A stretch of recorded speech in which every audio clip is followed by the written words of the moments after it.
It's a sad day, America.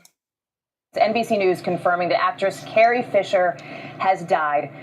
Her rep, Billy Lord, tells NBC it is with a very deep sadness that they confirm that Carrie Fisher has passed away this morning. She was loved by the world, and she will be missed profoundly. She was 60 years old. You know her best as Princess Leia, of course, from Star Wars. Remember, just this weekend, she had a serious heart attack. She was on a flight from London to Los Angeles.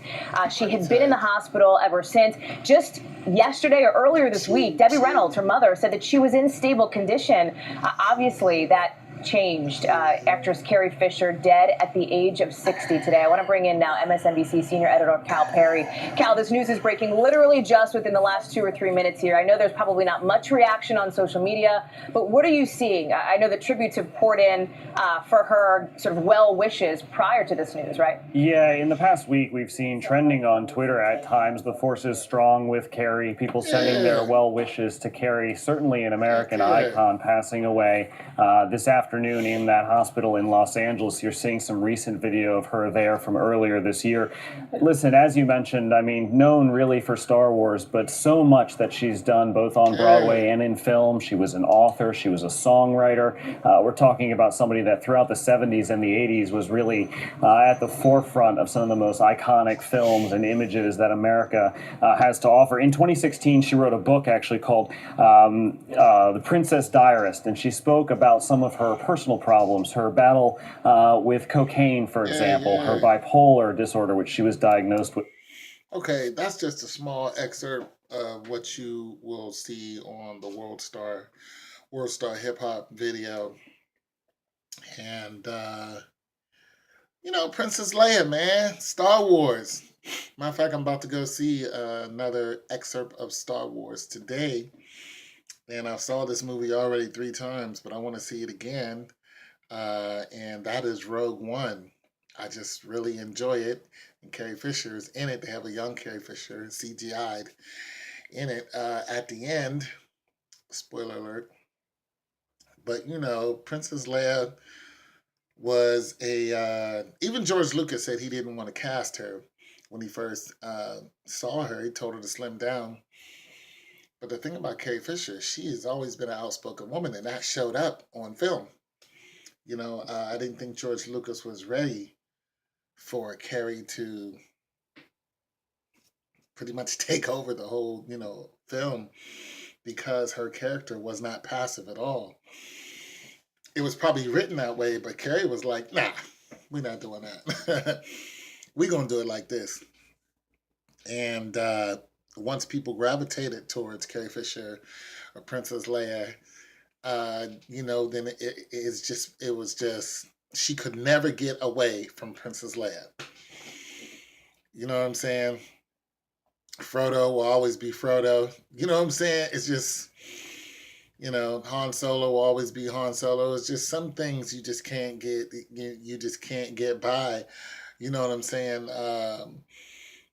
And that's one thing she could never get past, even though I'm sure she got tired of people calling her, Princess Leia. My name is Carrie Fisher. She had some struggles with her mom.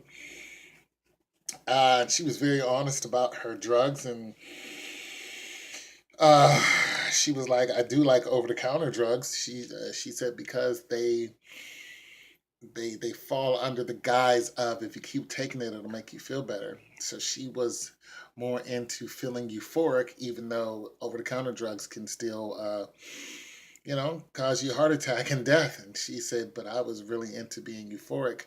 There's a whole interview with her and Larry King back when she was younger, and probably in her mid-40s or whatever. And but yeah,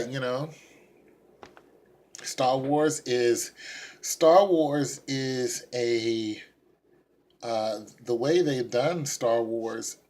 The actors and actresses will be long dead and gone before Star Wars burns out, because it's just that good of a saga, of a love story, of good versus evil, that pretty much everybody can gravitate towards, because there's something in it for everyone. You want to see a love story, watch Star Wars. If you're one of these geeks, you know, you want to see some lightsabers, you know, see Star Wars. If you want to see a good movie of triumph, you know, Star Wars. Even though the last Rogue One didn't have they only had one lightsaber scene, you know, but it was such a good story. It's so well written and acted out that I just want to see it again for the third time at the theaters. So goodbye, Carrie Fisher. You know, you will always be loved over here, regardless of what you went through. You know, I didn't know you personally, but you know, regardless of what she went through, she had fans all over the globe. You know, she has people dressing like her. She's got little kids dressing like her. You know what I'm saying? They want to be Princess Leia. You know, it just is what it is. She's Princess Leia, and that's all that, you know, you can say about it. Nobody wants to take that away from her. I mean, she's more popular than the doggone president. It's ridiculous. Um, so yeah, the story's on World Star Hip Hop. There's a lot more on Carrie Fisher. You guys want to look it up. The struggle with drugs, the struggle with her mom, the songs she's written, the books she's written, and her being just an outspoken person and an advocate for drugs. You know what I'm saying? Because her father was on drugs, I believe. She's an advocate for getting off of drugs, an advocate for fighting um, for, I think, children and things along that line. So, you know, she struggled, you know, just like the rest of us with some kind of something. You know what I mean? So, R.I.P. Carrie. It's your boy Tone 202. It's a sad day, America.